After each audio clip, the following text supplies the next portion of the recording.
रामनवमी से कोई आपत्ति नहीं है? हमको कोई आपत्ति नहीं। आपके साथ पार्टिसिपेट हुआ है, मेरे साथ गलत हुआ है, मेरे साथ बेईमानी हुई है, वैशाली के साथ पक्षपात हुआ है।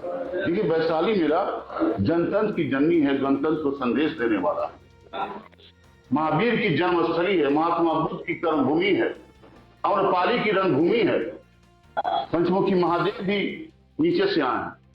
बहुत गया तो भी देख रहा हूँ, गया तो भी देख रहा हूँ, राजगीर को भी देख रहा हूँ। एक दिन वो आएगा। वैशाली रुकने वाले नहीं है।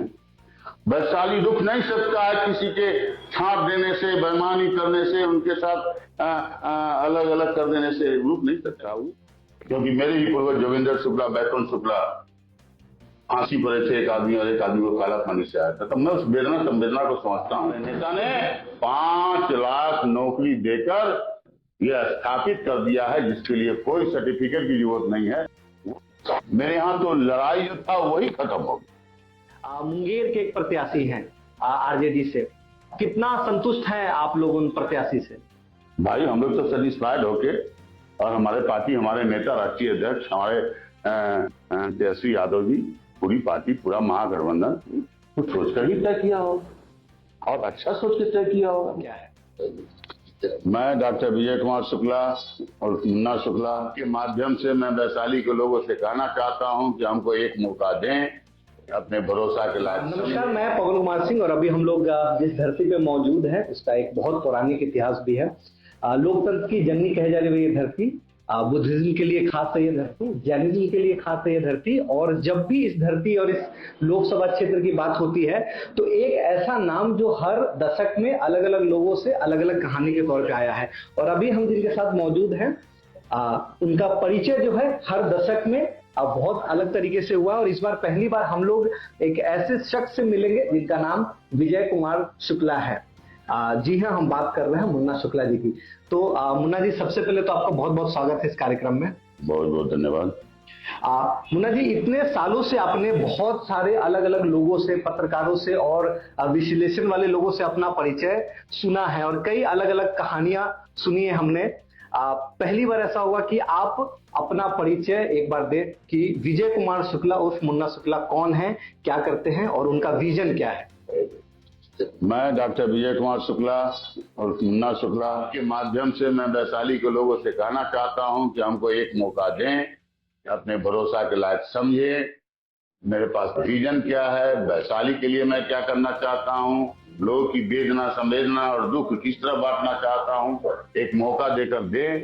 वैशाली में मेरा विजन क्या है सुन लीजिए। मेरा विजन उस समय की बात मैं कर रहा हूँ, 2004 की मैं बात कर रहा हूँ, जिस समय चुनाव लड़ रहे थे हम निर्दलीय। उससे पहले वैशाली सम्मान समारोह के लेकर मैंने चला था वैशाली में, और वैशाली सम्मान समारोह का नतीजा है कि आज वैशाली में 80 कलश आया। मेरा विधानसभा में प्रश्न था, मेरा विजन क्या है सो मैं आपको बता रहा हूँ। अब देखिए, सोचिए, उस समय मेरा विजन ये था कि वैशाली में सम्मान रैली हो, वैशाली का 80 कलश वैशाली में पहुंचे। आज ऊपर वाला सुन रहा था, मैं विधानसभा में क्वेश्चन किया, वो आया।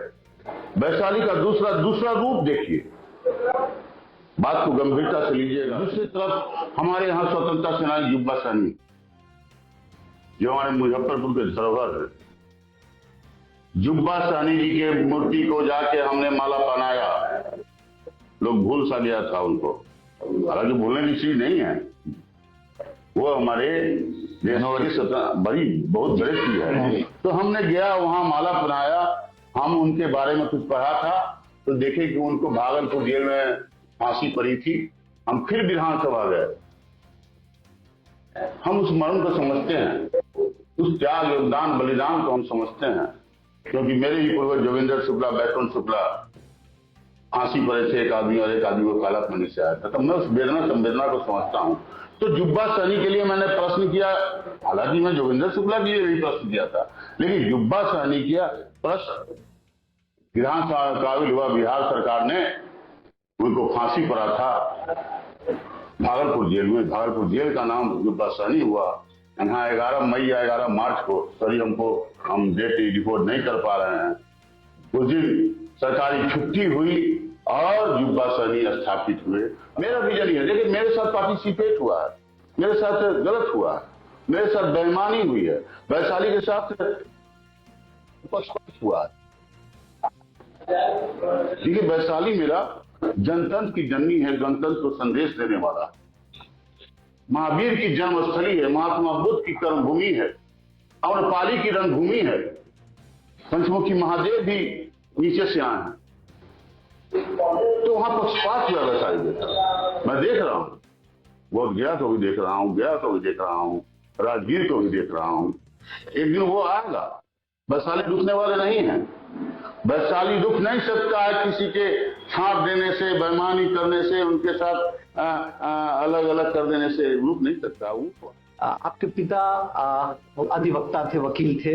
मेरे पिता स्वर्गीय रामदास शुक्ला जी एक सामान्य वकील थे मुजफ्फरपुर बार काउंसिल में।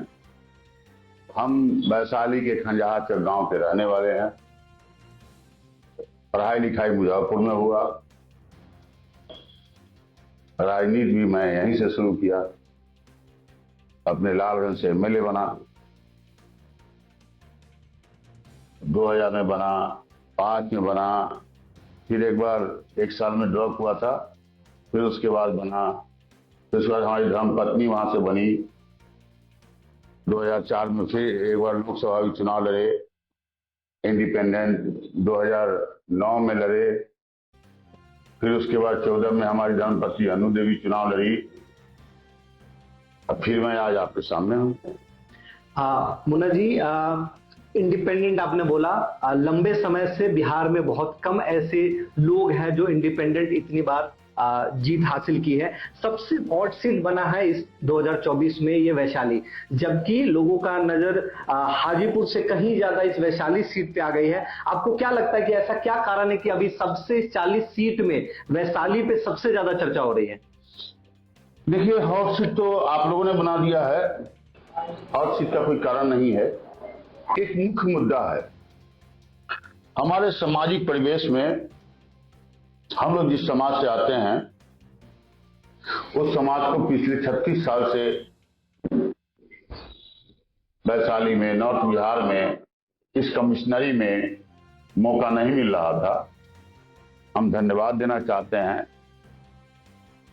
अपने पार्टी, अपने राष्ट्रीय अध्यक्ष, अपने नेता माननीय तेजस्वी यादव जी को, अपने पार्टी को, महागठबंधन के लोगों को कि हम पर भरोसा किया और हमको मौका दिया। सर ये कारण होता। मुन्ना जी, ये जो पार्टी का एक मैनिफेस्टो आया है जो बहुत चर्चे में है, यह देखिए है मेरा पार्टी का परिवर्तन पत्र, और सही में परिवर्तन होने जा रहा है। मैं आप लोगों को बता दूं, आज मैं ये बात बोल रहा हूं, लोग हमारी बात को नहीं सुन रहे हैं, लेकिन जब 4 तारीख को रिजल्ट होगी, 4 तारीख को जब काउंटिंग होगा, ये देश का फिजा बदला हुआ नजर आएगा। आपको लगता है कि ये इस परिवर्तन पत्र से बहुत मदद मिलने जा रही है लोगों को और लोगों में एक विश्वास बनेगा? बहुत बड़ा परिवर्तन होने जा रहा है। इसके 2 कारण, और मुख्य कारण है हमारे देश के प्रधानमंत्री जी, जो खुद बोले कि हम साल में 2 करोड़ नौकरी देंगे, तो 10 साल में लोग 20 करोड़ जोड़ रहा है। वो 15 लाख की बात उस समय किए, वो किसान की दोगुनी आमदनी का बात किए, वो उद्योग की बात किए,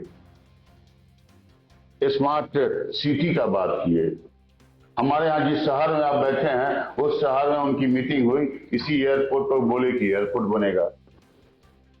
तो देखिए, ये तो मैं अपना बात, मुजफ्फरपुर की बात, कमिश्नरी की बात, वैशाली की बात आपसे कर रहा हूं, लेकिन बहुत है, जैसे पूर्णिया में, भागलपुर में भी बोले हुए हैं कि हाँ बनेगा एयरपोर्ट।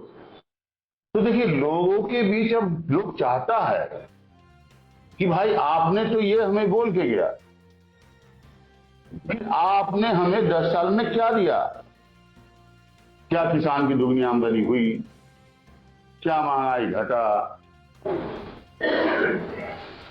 क्या 2 करोड़ नौकरी अगर आप देते आज 10 साल में, तो 20 करोड़ नौकरी होता, तो आज देश का काया पलट हो जाता। तो इसलिए मैं कहता हूं, और हमारे नेता हमारे पार्टी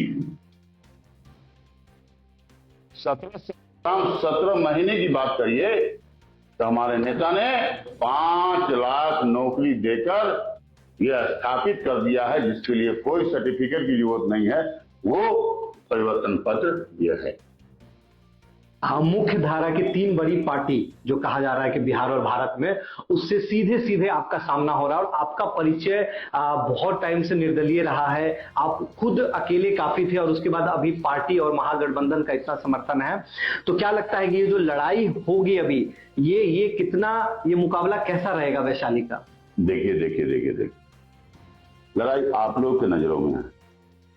मेरे यहां तो लड़ाई जो था वही खत्म हो गया। मेरे तो जो लड़ाई था वो दोनों मिक्स हो गया। हमारी पार्टी A to Z की पार्टी हो गई, हमारी पार्टी माई बाप की पार्टी हो गई। तो जो लड़ाई था हमारे नेता तो पहले खत्म कर दिए, फिर लड़ाई आप लोगों के नजर में। मैं समझता हूं आज वैशाली में ही नहीं,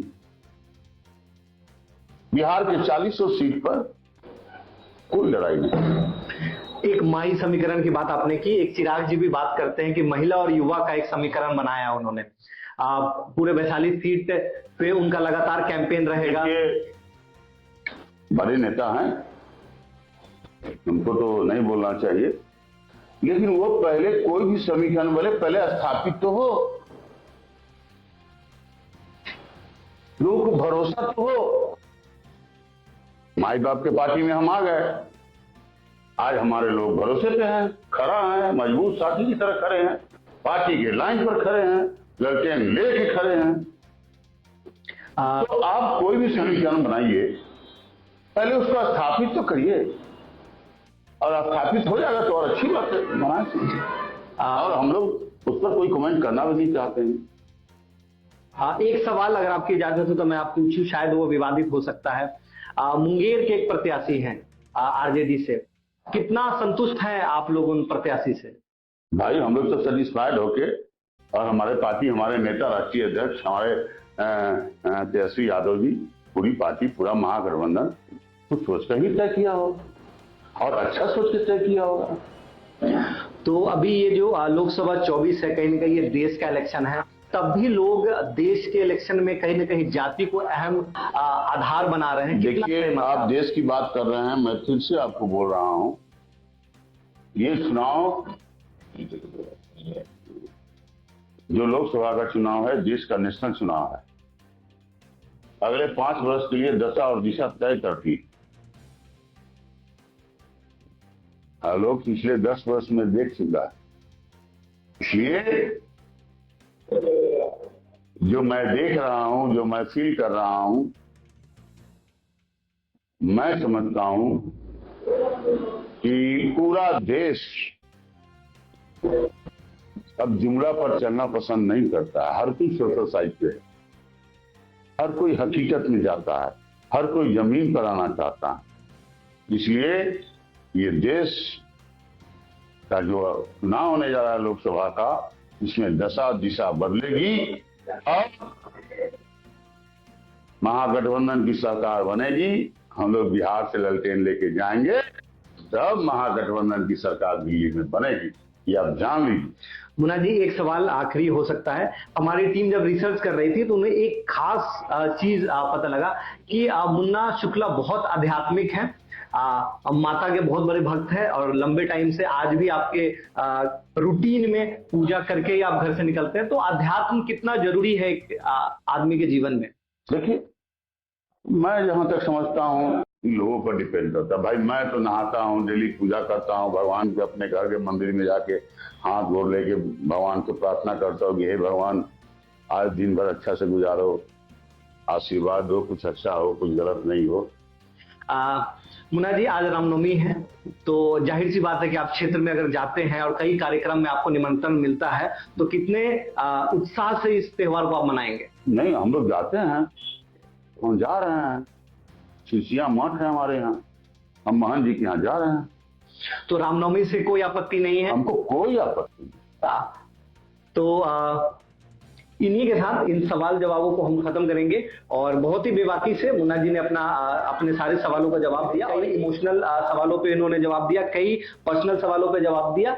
और ये सिलसिला लंबे समय तक, जब तक ये चुनावी माहौल रहेगा, हम दिखाते रहेंगे, आपको बताते रहेंगे। तब तक के लिए नमस्कार, प्रणाम। मैं पवन कुमार सिंह।